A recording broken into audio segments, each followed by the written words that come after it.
నమస్తే, నేను మీ నాగబాబుని. ఒక సగటు భారతీయుడిని, ఒక హిందువుని. అదేంటి మీరంతా నాస్తికుడు అనుకుంటున్న నాగబాబు హిందువుని అంటున్నాడని అనుకుంటున్నారా? ఆదిశంకరుల అద్వైతం, రమణుల ఆత్మజ్ఞానం, వీళ్ళిద్దరూ చెప్పిన నిరాకార స్వరూపమైనటువంటి ఆ పరమాత్మను నమ్ముతాను. హిందువు అనేది ఒక నమ్మకమో ఒక మతమో కాదు, ఇది ధర్మం, మన జీవన విధానం. అవివేకుల్ని అజ్ఞానుల్ని ఎడ్యుకేట్ చేసేలా చెప్పాలంటే ఇది ఒక జియోగ్రాఫికల్ ఐడెంటిటీ కూడా. ఆసేతు హిమాచలం నుంచి హిందూ మహాసాగరం వరకు ఈ పుణ్యభూమిలో పుట్టిన ప్రతి ఒక్కడూ హిందువే. ఈ దేశంలో ఈ ధర్మంలో చార్వాకులు కూడా చోటుంది కాబట్టి నేను నికార్సైన హిందువుని.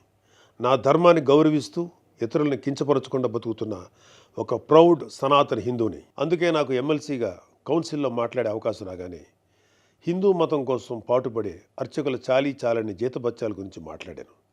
మరి వైసీపీ నాయకుల సంగతి ఏంటంటారు? రండి చూద్దాం.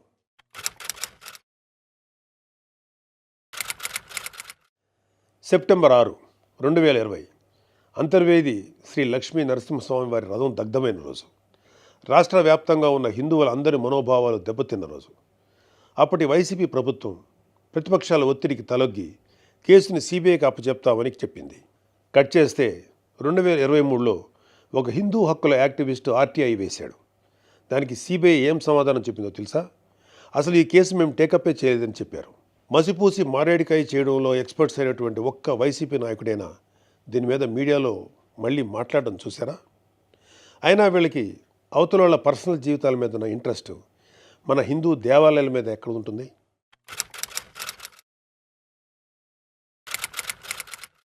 డిసెంబరు 2020 రామతీర్థం రాముడు మనకు ఒక దైవం. మహావిష్ణు అవతారం మాత్రమే కాదు, అంతకు మించి ఈ దేశం తాలూకు ఆస్తిత్వం రామకథలో ఉంది. ఒక మనిషి ధార్మికంగా ఎలా బ్రతకాలో రామాయణం చెప్తుంది. రామాయణంలో మారీచుడు చెప్తాడు, రామో విగ్రహవాన్ ధర్మ సాధు సత్య పరాక్రమ అని. ఈ భూమి మీద రాశీభూతమైన ధర్మమే శ్రీరాముడిని నమ్మే జాతి మనది. అలాంటి రాముడి శిరస్సును నరికినా పట్టించుకోని ప్రభుత్వం వైసీపీ ప్రభుత్వం.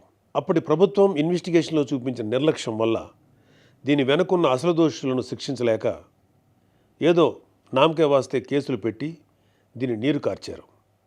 అయినా మీకు మీ మంత్రులకి రిలీజ్ సినిమాలకు రివ్యూలు ఇవ్వడం మీద ఉన్న శ్రద్ధ రాముడి మీద ఎందుకు ఉంటుంది?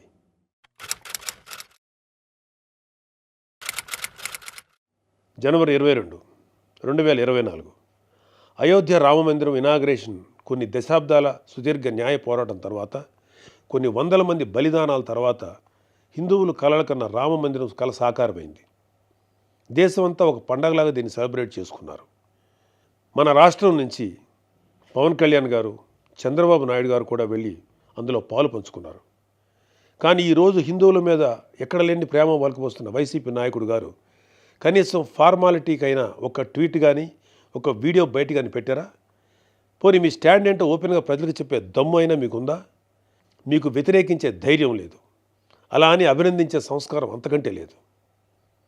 వెరసి మీ మనసులో హిందువుల మీద కుళ్ళు కుతంత్రాలు తప్ప ఇంకేమీ లేవు.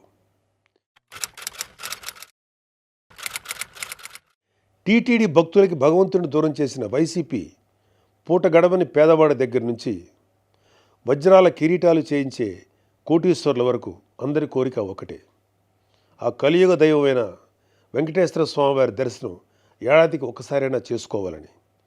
ఒక సామాన్య భక్తుడు నెల నెలా డబ్బులు కూడబెట్టుకొని మరి ఆయన చూడడానికి కొండ మీదకి వెళ్తాడు.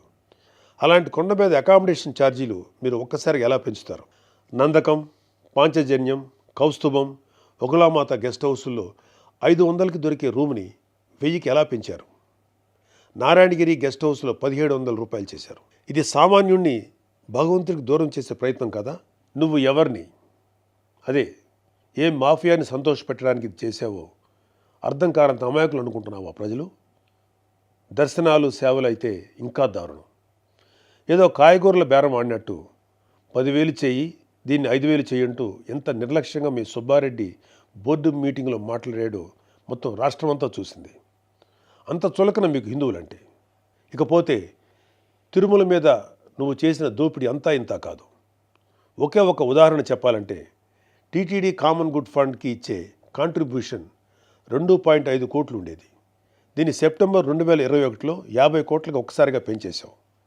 అసలు ఇక్కడే కాదు, ఎక్కడ కొండ కనపడినా గుండు కొట్టేయాలనుకోవడమేగా మన అలవాటు.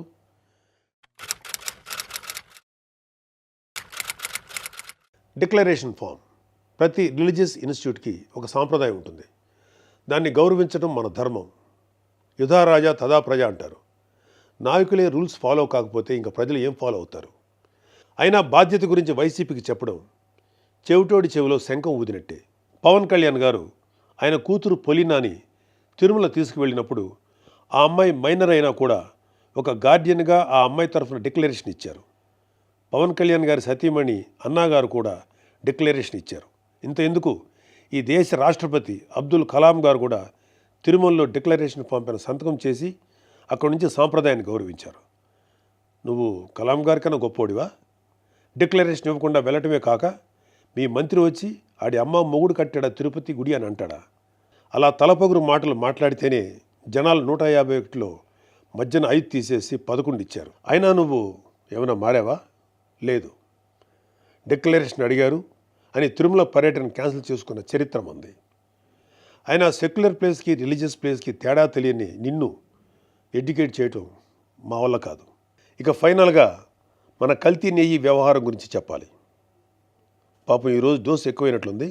రేపు మాట్లాడుకుందాం. Stay tune.